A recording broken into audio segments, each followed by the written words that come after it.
Bonjour à toutes et à tous, bienvenue sur cette séance. Je vais vous parler aujourd'hui de la durée du travail à temps partiel. On va évoquer la durée minimale, les durées maximales surtout à ne pas atteindre, les heures complémentaires, le dépassement des heures complémentaires, les majorations, etc. C'est une séquence assez technique, vous allez voir, donc accrochez-vous. Ça va être aussi simple que dans les autres séances, mais on est quand même là sur de la technicité de la durée du travail. Et donc, il y a beaucoup de choses à dire, donc tenez bon. Mais bien sûr, on va commencer comme d'habitude avec le cas pratique. Et cette fois-ci, c'est un cas pratique qui vous est présenté par notre amie Rosa, qui a une amie qui travaille à temps partiel et qui lui expose le point suivant. Elle est sur la base de 25 heures par semaine dans une entreprise et donc elle voudrait travailler plus. Elle cherche un autre contrat, mais elle a peur d'être coincée par la fameuse règle des 24 heures. Et donc, elle ne sait pas trop... Comment faire. Elle demande conseil à Rosa. Elle sait que Rosa connaît beaucoup de monde, donc notamment tous les MOOCers de ce MOOC, et donc elle est sûre que vous allez pouvoir trouver une solution pour son amie. Donc on vous fait confiance, et donc à vous de me dire à la fin de notre séquence. Commençons tout de suite avec la durée minimale, avec la durée du travail à temps partiel, et notamment la durée minimale.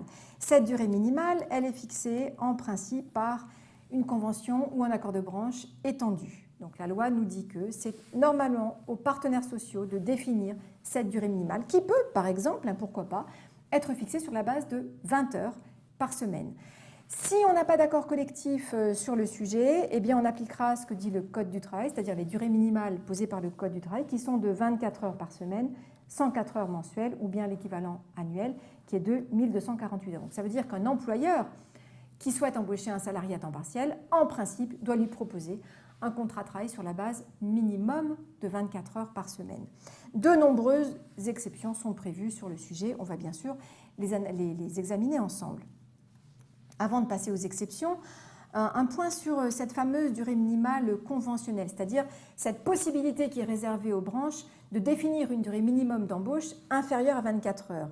Les accords, s'ils prévoient donc cette durée minimale, doivent également définir les garanties prévoyant des horaires réguliers pour les salariés donc embauchés à temps partiel, les garanties également qui permettent aux salariés de cumuler plusieurs activités et les modalités selon lesquelles les horaires de travail seront regroupés sur une journée ou sur des demi-journées régulières ou complètes pour que le travail des salariés à temps partiel soit organisé de la manière la plus satisfaisante pour eux, quand bien même la durée donc est assez réduite. Alors voyons les dérogations à la durée minimale. Il y en a plusieurs prévues par le Code du travail. La première d'entre elles, c'est une dérogation qui est à la demande du salarié. Autrement dit, une durée d'embauche inférieure à 24 heures, mais qui est liée à une demande du salarié pour des raisons personnelles ou bien professionnelles. Donc c'est le salarié qui va demander à l'employeur ou qui va dire à l'employeur qu'il ne souhaite pas être embauché sur la base de 24 heures pour diverses raisons familiales, professionnelles, et qui va devoir donc faire un écrit motivé à l'employeur pour justifier bien sûr cette embauche donc sur une base inférieure à 24 heures. Autre exception, c'est l'étudiant de moins de 26 ans, attention, moins de 26 ans uniquement, qui peut donc travailler éventuellement le samedi ou le dimanche ou sur une durée très très courte dans la semaine. Autre exception, les contrats signés avant le 1er juillet 2014, c'est-à-dire avant la date d'entrée en vigueur donc, de la loi qui a rendu obligatoire cette durée minimale de 24 heures. Quatrième exception, on n'a pas non plus à respecter cette règle des 24 heures lorsqu'on a embauché un salarié sous CDD d'une durée maximale de 7 jours, donc une semaine. Également, lorsqu'on embauche un salarié pour remplacer un salarié absent, exemple qui s'est absenté un jour par semaine dans le cadre d'un contrat d'un congé parental.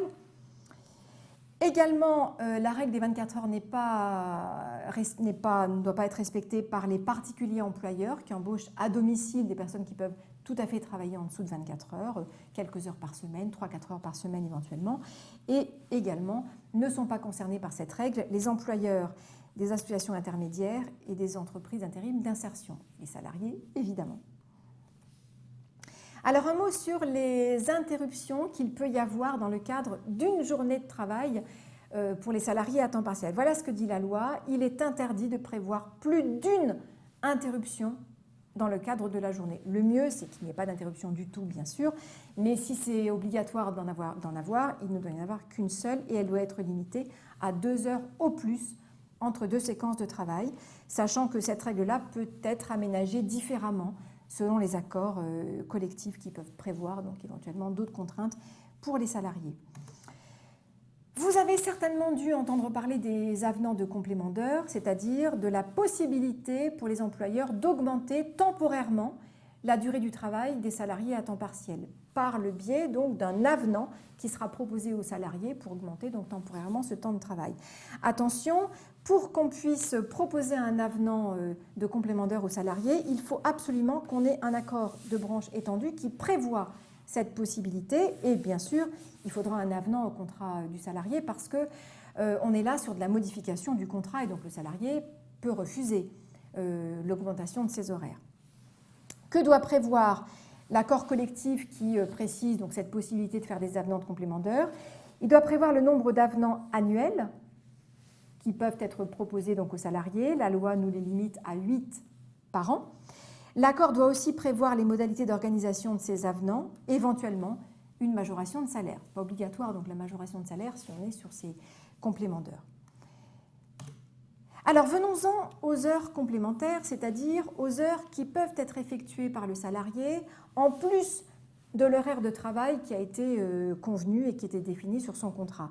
Donc les heures complémentaires sont les heures qui sont effectuées au-delà de la durée prévue au contrat, mais en deçà de la durée légale ou conventionnelle. Vous savez parfaitement qu'un salarié embauché à temps partiel, s'il a le droit de faire quelques heures en plus dans la semaine, n'a absolument pas le droit, ou plutôt un employeur n'a pas le droit de faire travailler un salarié à temps partiel sur une durée de 35 heures par semaine.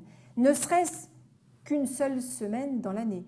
Le fait d'atteindre la barre des 35 heures qui correspond à un emploi à temps plein peut faire basculer le contrat à temps partiel en tant que contrat à temps plein.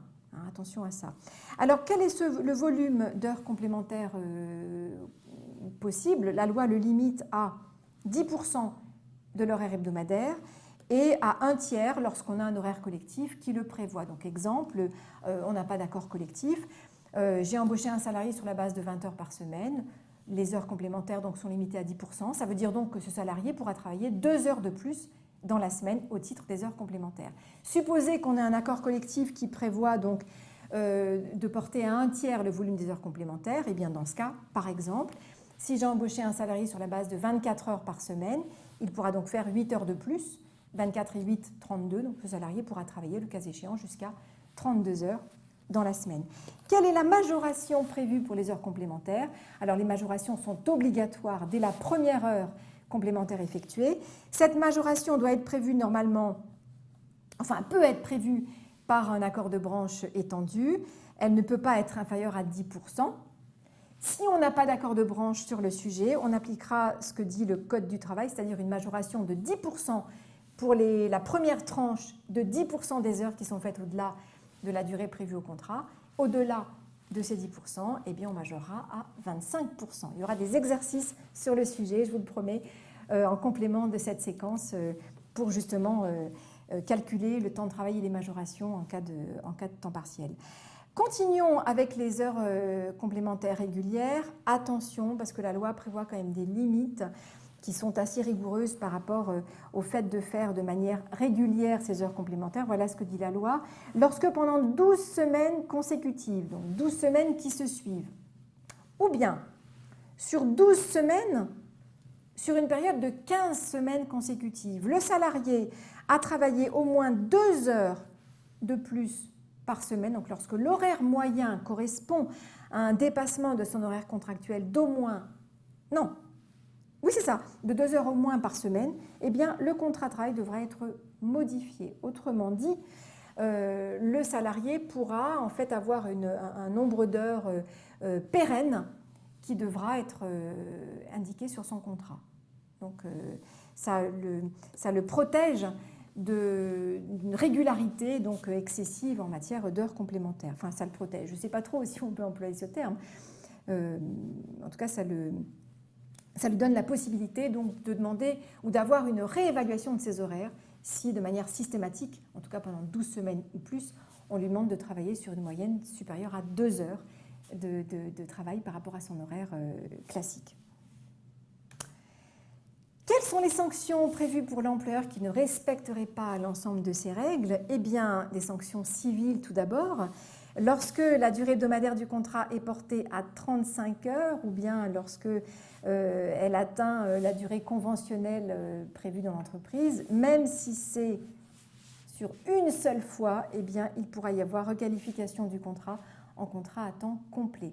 Alors, ce n'est pas automatique, hein, c'est les prud'hommes, bien sûr, qui vont prononcer cette requalification en temps complet, mais ça pourrait être tout à fait, comment dirais-je, octroyé de manière systématique si ne serait-ce qu'une seule fois dans l'année, le salarié a travaillé sur la base de 35 heures alors qu'il a été embauché à temps partiel. Alors, s'agissant des sanctions pénales, et j'ai oublié un petit test, veuillez m'en excuser, le dépassement donc, des heures complémentaires autorisées ou bien le défaut d'indication sur les contrats des limites des heures complémentaires peut être passible d'une amende de 1 500 €, c'est-à-dire une contravention de la 5e classe. De quoi faire réfléchir par rapport à la régularité donc, de la rédaction donc, des contrats à temps partiel. Voilà ce que je voulais vous dire sur les contrats à temps partiel, enfin sur la durée des contrats à temps partiel. Revenons maintenant sur la réponse à apporter au cas pratique que je vous présentais en début de séance. Donc l'histoire de l'amie de Rosa qui se demandait ou qui voulait savoir si elle pouvait, pour mettre un peu de beurre dans ses épinards, trouver un autre contrat chez un autre employeur sans être coincée par la durée maximale de 24 heures.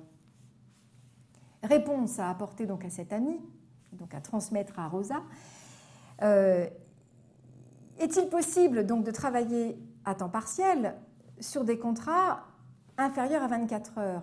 Bah oui, bien sûr, on l'a vu, et notamment lorsque c'est le salarié qui demande d'être embauché sur un contrat inférieur à 24 heures, lorsqu'il a par exemple des raisons personnelles ou professionnelles à invoquer. Donc là, en l'occurrence, l'amie de Rosa, elle a déjà un contrat sur la base de 25 heures, donc elle peut très bien effectivement vouloir travailler uniquement sur la base de 10 heures par semaine dans le cadre d'un autre contrat. Si un employeur est prêt à lui fournir un travail sur la base de 10 heures par semaine, c'est donc tout à fait possible de déroger à la règle de la durée minimale de 24 heures, mais à condition bien sûr que l'amie de Rosa fasse un courrier à cet employeur disant que pour telle raison, le fait qu'elle ait déjà un contrat à 25 heures fait qu'elle souhaiterait donc être embauchée sur la base de 10 heures par semaine maximum. Voilà ce que je voulais vous dire dans le cadre de cette séance sur la durée des contrats de travail à temps partiel. Rendez-vous très vite sur une autre séquence et sur un autre thème.